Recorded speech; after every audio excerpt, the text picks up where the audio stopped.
Trump की नीतियां America को किस दिशा में ले जाएंगी, कितना नुकसान पहुंचाएंगी, इसका जवाब आने वाला वक्त देगा। लेकिन एक देश है जिसके हुक्मरान उसे मानो पूरी तरह जला चुके हैं। यह देश है पाकिस्तान।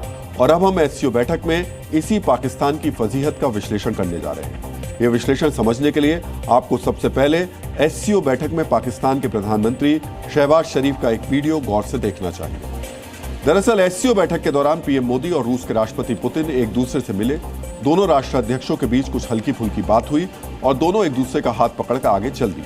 जिस रास्ते से दोनों गुजरे वहां शहबाज शरीफ भी खड़े थे, लेकिन ना तो पुतिन और ना ही मोदी ने उनकी तरफ देखा और शहबाज शरीफ तिरछी नजरों से दोनों को जाते हुए देखते रहे। उस वक्त शहबाज के अंदर क्या चल रहा था ये कोई नहीं जानता, लेकिन एससीओ में जो पाकिस्तान के साथ हुआ वो दुनिया ने देखा। हम ऐसा क्यों कह रहे हैं ये समझने के लिए आपको एससीओ के साझा बयान के कुछ हिस्से बेहद गौर से देखने चाहिए।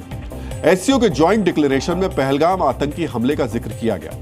साझा बयान में उस क्रॉस बॉर्डर टेररिज्म का भी जिक्र किया गया जो सालों से पाकिस्तान की नीति का हिस्सा रहा है। और साथ ही साथ यह भी कहा गया कि आतंकवाद पर डबल स्टैंडर्ड्स को सदस्य देश किसी भी सूरत में कबूल नहीं करेंगे। इस बयान का पाकिस्तान पर क्या प्रभाव पड़ेगा इसका भी विश्लेषण हम करेंगे, लेकिन उससे पहले फ्लैशबैक में आपको ले जाना चाहते हैं। वो महीना था जून का और तारीख थी 25 और 26 जून। चीन में चिंगदाओ में एससीओ सदस्यों के रक्षा मंत्रियों की बैठक हुई थी। तब एससीओ सदस्यों ने आतंकवाद पर जो साझा बयान जारी किया था उसमें पहलगाम आतंकी हमले का जिक्र नहीं था, जिसके बाद भारत के रक्षा मंत्री राजनाथ सिंह ने साझा बयान को स्वीकार करने से इनकार कर दिया था। आपको भी रक्षा मंत्री राजनाथ सिंह का वो बयान जरूर सुनना चाहिए जब उन्होंने एससीओ के मंच से साफ कहा था आतंकवाद पर सिलेक्टिव अप्रोच को भारत कबूल नहीं करेगा। Excellency, peace and prosperity cannot coexist with terrorism and the proliferation of weapons of the mass destruction in the hands of the non-state actors and the terror groups.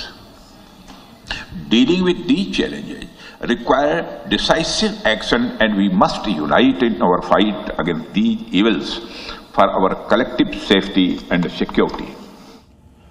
रक्षा मंत्रियों की बैठक में पहलगाम का जिक्र नहीं होने की वजह से ही भारत ने अपने कूटनीतिक प्रयासों को आगे बढ़ाया, जिसका परिणाम है कि वर्तमान बैठक में न सिर्फ पहलगाम हमले का जिक्र किया गया बल्कि प्रधानमंत्री मोदी ने भी एससीओ के मंच से आतंकवाद पर सख्त प्रहार किया। आतंकवाद पर भारत का यह बयान आपको भी बेहद गौर से सुनना चाहिए। क्या कुछ देशों द्वारा आतंकवाद का खुलेआम समर्थन हमें स्वीकार्य हो सकता है? एक्सेलेंसी, हमें स्पष्ट रूप से और एक स्वर में कहना होगा कि आतंकवाद पर कोई भी डबल स्टैंडर्ड स्वीकार्य नहीं होंगे। हम आपको यह भी बता देना चाहते हैं कि एससीओ के साझा बयान में पाकिस्तान के अंदर हुए बलूच बागियों के हमलों का भी जिक्र किया गया, लेकिन यह जिक्र रक्षा मंत्रियों की बैठक के दौरान प्रस्तावित साझा बयान में भी था। इस बार बदलाव करके पहलगाम आतंकी हमले और क्रॉस बॉर्डर टेररिज्म को जोड़ा गया। इसी वजह से यह बयान पाकिस्तान के लिए एक चेतावनी माना जा रहा है। इस चेतावनी को समझने के लिए आपको एससीओ के जॉइंट डिक्लेरेशन में प्रयोग किए गए शब्दों को डिकोड करना होगा। एससीओ के जॉइंट डिक्लेरेशन में क्रॉस बॉर्डर शब्द का प्रयोग किया गया है। कूटनीतिक मंचों पर भारत ने हमेशा पाकिस्तान प्रायोजित आतंकवाद को इसी शब्द से परिभाषित किया है। साथ ही इस बयान में आतंक पर डबल स्टैंडर्ड का भी जिक्र किया गया है और यह पूरी दुनिया को मालूम है कि गुड टेररिस्ट और बैड टेररिस्ट पाकिस्तान सरकार और फौज की नीतियों का पुराना हिस्सा रहा।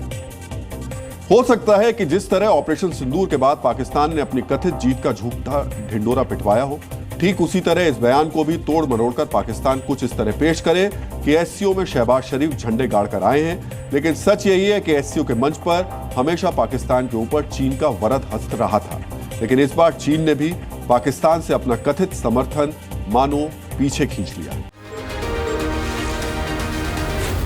Zee News.